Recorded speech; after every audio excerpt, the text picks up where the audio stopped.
Mtazamaji, asante sana kwa kukubali kujiunga na sisi taratibu. Tunaingia katika awamu ya pili sasa. Tunaketi kitako kuzungumzia masuala mengi kuhusiana na pilipili. Ungependa kufahamu nini kuhusiana na pilipili? Karibu sana, kalamu yako sasa shikilia ili uandike utekeleze baadaye. Ngira. Alright, so I'm sure there's someone who it's dinner time, they're preparing themselves to have their dinner na kapilipili kwa mbali. Karibia hapa, let's talk about that chili and to shed more light on the red demon chili and also the long cayenne, which is also another variety of chili. We do have the distinct honor of being joined by Judy Towet, who will be talking to us a lot more on how to grow chilies that do meet the international market standards, and she has experience in this space for over 5 years. Thank you so much, Judy, for being with us on the program today. Now, before we even get to, what I need to have so that I'm able to export chili to the international market, variety ya pilipili ni tofauti. Kuna hiyo red demon, kuna hiyo long cayenne that you're doing. Somebody else will have the bullet chilies. We want you to help us understand, does the demand depend on the variety? Ama pilipili ni pilipili. We bora uko na pilipili, demand iko juu. So help us understand which one is the one that in the market inaenda sana. Okay. Thank you so much. Kwa majina naitwa Judy Towet. Na mimi ni mkulima wa pilipili. Sana sana tunalima pilipili ya red demon na tena tunalima pilipili ya long cayenne. Sasa kwa hiyo pande ya kuuliza demand ya pilipili kuna namna gani, red demon huwa sana sana inapendelewa na watu wakitumia kama bado ni green chilies. Na katika upande ingine long cayenne sana sana ni pilipili ambaye watu wanapenda sana kutumia kama ni pilipili imekauka.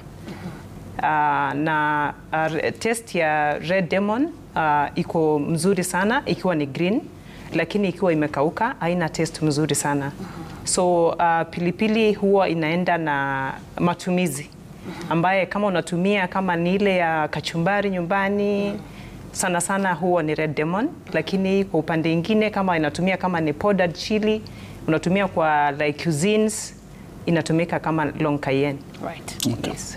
Wakati umetaja hapo katikati kwa varieties, kuna mtu pia angependa sana kujua hizi varieties zote ni zipi na ni gani bora zaidi kuliko nyingine? Okay, kwa upande ya pilipili, ubora inatoka kwa like in different ways. Like for example, like when you go to international standards, pilipili huwa iko na measurement unit. Kuona kama ukali ya pilipili iko na measurement unit inaitwa Scoic Heat Unit, SHU. So kwa pilipili sana sana ya long cayenne, SHU yake iko juu sana, ambaye sana inapendelewa na international community kwa sababu pilipili huwa inapimwa na hiyo ban. Pilipili kwa kali sana inanunuliwa kwa bei ya juu. Pilipili ikiwa si kali sana, bei yake inakuja kama ni iko chini. Right. So sana pilipili ikiwa crushed into powder, unapata kama inapimwa na utapata kama ingine iko na ukali, ingine haina ukali, utapata maybe hapa bei utapatiwa 800 per kg kwa sababu ya SHU unit, na hii ingine itapewa maybe bei ya 300 kwa sababu ya ile ukali. Right. Inatokana na hiyo kupimwa ya SHU, which is Scoic Heat Unit. Right. And that's what they weigh when we're exporting to the international market. Yes. Great. Correct. So our farmer today, umemsikia akisema pilipili kuna bei mzuri, kama saizi wanapata kama 50 shillings per kg, but she's also mentioned inaenda kupanda juu because we are getting into the season where pilipili bei yake inapanda. I'd like for you to shed more light on, are there those particular seasons whereby price iko juu sana, na ikienda juu sana, how much are we talking, and what are those factors in there that lead to the fluctuation of the prices of chili? Okay, fluctuation in prices, like as we have said, as we have had in the feature before, bei ya pilipili, there's a lot of demand for chili right now because apart from pilipili ya kutumia kupika, tunatumia tena pilipili katika kutengeneza madawa. And now because nowadays we want to go organic in so many ways, so pilipili inakuwa identified sana katika ingredients ya kutumia madawa. Kama let's say for example anti-inflammatory drugs inatumia pilipili. Let's say sometimes kama umeumia kwa kiwanja, kuna kuanga na dawa huo unapatiwa kama unasprayiwa kwa misuli. That is a content ya pilipili inaitwa capsaicin. So that capsaicin in the chili is the one that helps you, inatuliza ile maumivu unapata. Okay. So pilipili huwa inapata sana inaenda sana ikipata the demand for chili is growing so much. Yes. Okay. Hapo kwa wakati unazungumza pia ukataja kuhusiana na swala la kukausha pilipili. Pilipili ukaushwa namna gani? Na je, baadaye kiwango cha kukauka ina dictate namna gani bei ya pilipili? Okay, pilipili hukausha sana tunatumia dryers ambaye tunatumia ile greenhouse. We have greenhouses and we have dryers like solar dryers. So and our chili usually takes like a chili from the time you're picking it to the time it's ready really to go to the market. It will take you like around 3 days. And we have like we test for the moisture content just the way we do with maize. So we do test for moisture content. Right. And also we test also for aflatoxins. Right. Yes. So the moisture content that is approved inafaa kuwa ngapi? 16. 60. Yes. Great. All right. So when we are talking now about exporting to the international market, our farmer is listening right now and they want to crack that market. First, let's start by understanding who inspects your farm. Anakuja anaangalia nini ndo ujue kama wewe you're qualified to export the chilies to the international market. And also are there requirements, size of land, tonnage that you can produce, ama tu hata kama ni kidogo you can still export. How does that work? Okay, in terms of approvals, sana tuko na body inaitwa HCDA, which is an horticultural body that vets almost all the horticultural products in Kenya.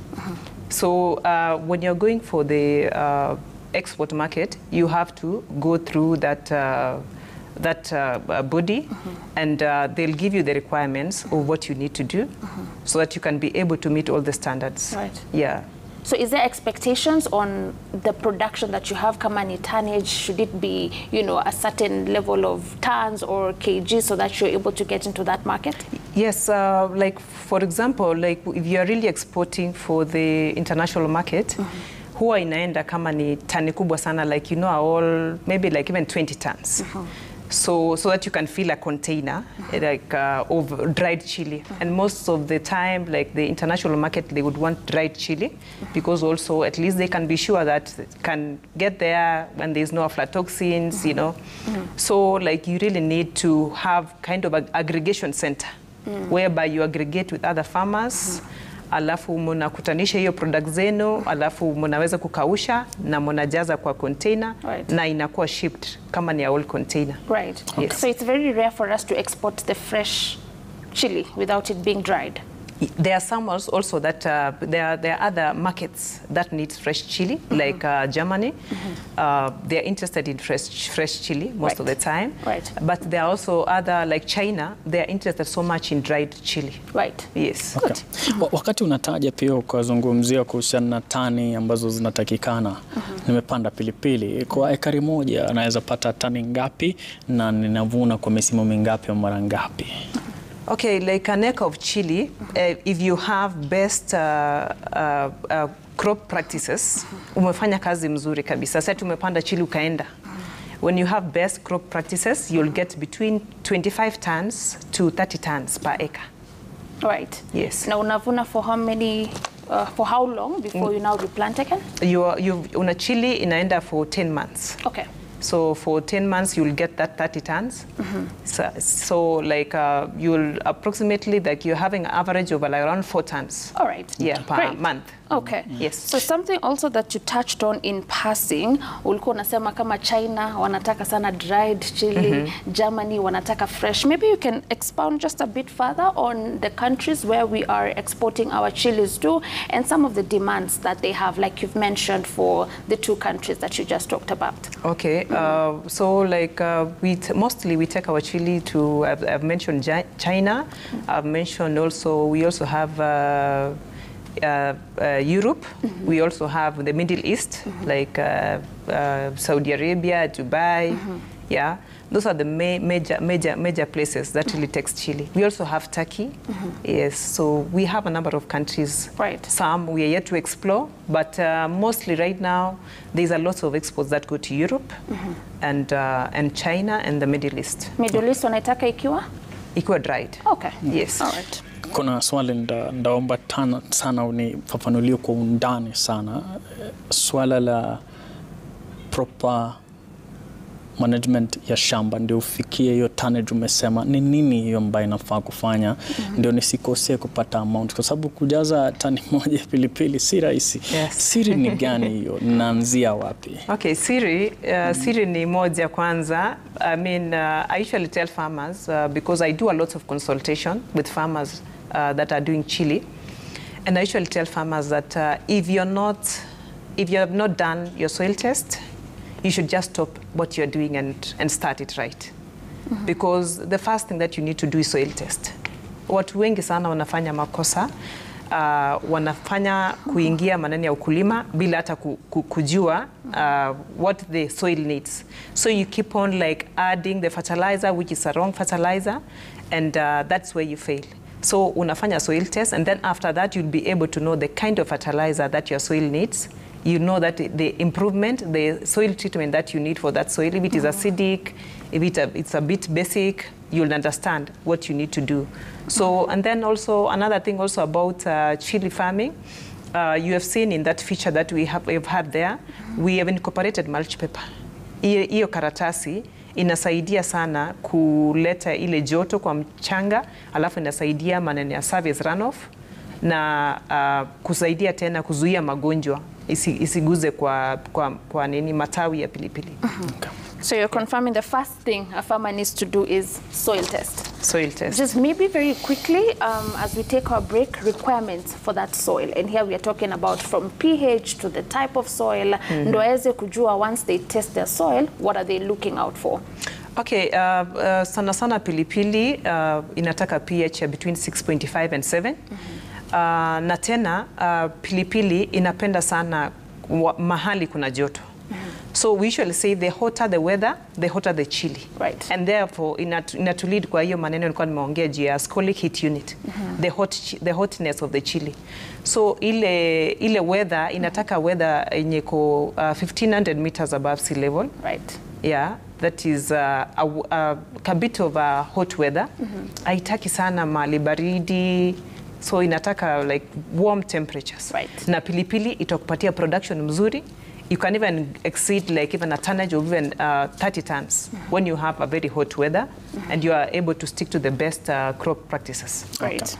Asante sana Judy Towet kwa ufafanuzi wako ambao umetupatia. Bila shaka msikilizaji, wapo ndo mwanzo unajiunga na sisi, tunazungumza na binti ambaye anamiminika maarifa kweli kweli kuhusiana na pilipili kali, na mnamesema unahitaji ukali wake. Tunakwenda mapumzikoni, tukirejea kungali kuna mengi, usikwende popote, salia na sisi, tunakuenzi, tunakupenda sana.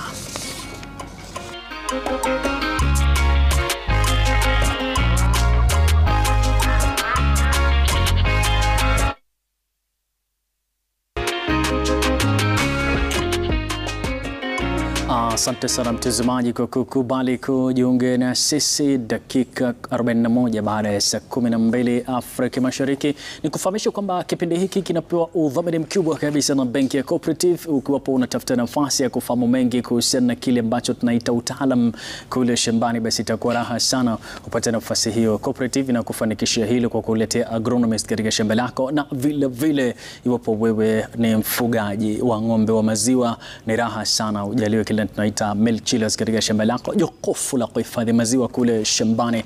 Vile vile ni kufahamisha kwamba umekusanya samadi yako kule shambani, unahitaji gesi, tope chujio au biogas, basi ni raha sana ujiunge na mashirika ya wakulima. Ikiwa wewe ni mmoja, basi tafuta wengine 9 ili tuwe watu 10 katika shirika hilo la wakulima, na mpa nafasi sasa ngine kutokana na hilo, basi kazi kwako ngine. All right, thank you so much, Terer, for that. And now continue with our conversation on chilies with our guest, Judy Towet. I'd like for you to talk to us about 2 things. One, we've learned that chili huwa inafanya vizuri wakati it's hot, in regions that are hot. So we know that March and also October is when we have the long and the short rains respectively. So does it mean wakulima should target the opposite of that? So instead of kama wakulima wengi go into planting of different crops up March because you're expecting rains. So when should a chili farmer work with that calendar? And also at the same time, talk to us about the highest it can go price-wise per kg and the lowest chilies can go in the market. Okay, for the chili, we usually recommend, because as I said, I do a lot of consultation with farmers, because also we are looking at aggregating more and more chili for the export market. So we usually recommend for our farmers to plant during the month of February. All right. And also the month of September. So if you don't plant in February, we'd rather you wait up to September, so that we can also target because during September, you know, like when you're almost going towards December and January, unapata kama hiyo time ni dry times, like hakuna mvua nyingi sana. Right. So like unapata chili yako inapata ile ukali, kwa sababu tumesema chili tunataka ile chili ambayo inakuwa kali sana, inakuwa moto. Right. According to the Scolik heat unit. Right. So that's when you can really achieve that, and you can be able to get your chili really hot. Because more people, I mean, the people who are really users wa chili, they want it hot. They don't want it less hot. Ukipanda hiyo February, it won't be affected with the long rains that could come maybe from the month of March? Now, usually from February, you will get like to use the rains, like you'll go less on irrigation. So you'll be able to get that rain when during the time when they are really rooting, the roots. So it's a safe period? Yes, it's a safe period. Okay. Kuna swala pia wakati nafanya tafiti zangu au utafiti, nimegundua kuna pilipili aina ya teja. Tofauti wakati navuna inahitajika kupeleka kama imekauka ama kama haijakauka, na tofauti inatokea wapi wakati kuna mtu anavuna ambaye haiendi kukaushwa? Okay, sana teja is one of the most popular chili variety under the long cayenne. It's one of the chili inakuanga refu sana, so inaitwanga long cayenne. So long cayenne hiyo teja huwa sana inatakikana kama ikiwa dried, inapata kama I lose weight sana. Kuna pilipili nyingine ukidry inapoteza kilo sana, lakini teja is one of the varieties whereby you dry it and you still have that weight. And it's still hot. Right. Yes. Great. So wind up this conversation for us by talking to us about umesema bei ya pilipili, the hotter it is, the higher the price in the international market. So when I'm aggregating, na aggregator wangu achukue pilipili yangu, mimi nimefanya kazi yangu vizuri, nimeipanda in a region where it's hot, ende wakote pilipili zingine zenye si hot, aggregate pamoja na yangu, itanishukishia bei. That can discourage a farmer who's worked so hard to make sure that they are producing that hot chili that should get good prices in the international market. How best can our aggregators go about this so that we also make sure farmers are really reaping off the benefits of the work they put in the farm? Nisichanganishe tu mapilipili yangu na mtu ambaye yake si hot, imeko huko sa bei. I have to suffer for someone who's not worked hard, you know, because it will be grounded all together anyway. So how do we balance that? Okay, for like as an aggregator, tunajua aina ya chili ambayo inakuwa ile kiwango ya chili inakuwa moto. Like as I talked about the chili, tuko na hii chili kuna aina moja ya pilipili inaitwa Bird's Eye variety. Bird's Eye variety sana huwa tena inaitwa military grade. Hiyo ni pilipili ambayo kwa hiyo market ya kimataifa, it is a very popular chili because as you have heard, ni military grade, ni pilipili ambayo ni moto zaidi. Like it can burn you, like you know, like una feel kabisa pellets imechomeka. Okay. Yeah, you're even not supposed to be taking it like in a lot of quantities. So hiyo pilipili tukikuwa like kama tunakuja kama aggregators, we come to your farm, we'll be able to know what kind of chili umepanda, na we'll be able to even buy it kulingana na ile chili ya variety umepanda. All right. So they won't just mix any No, chilies. no, no. All right. Cannot Okay. mix. Great. Thank you. Asante sana Judy kwa kuja siku ya leo. Umetufunza mengi kabisa kuhusiana na hilo, na kile la heri kwa shughuli zako.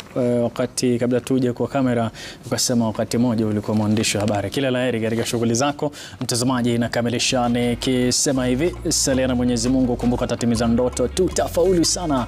Jina langu ni Emmanuel Tare. All right. Thank you so very much, Judy, for being with us today, and of course our farmer of the day for teaching us so much when it comes to chili farming. Because of time, we're not going to do the farm joke question of the day, but we'll carry it forward to tomorrow. Now, tomorrow we're going to have a very interesting conversation because there's an outbreak of pasture mite in avocado. What is that all about? You get to find out tomorrow on the program. Have yourselves a fantastic evening. My name is Violetta Ngina. Goodbye.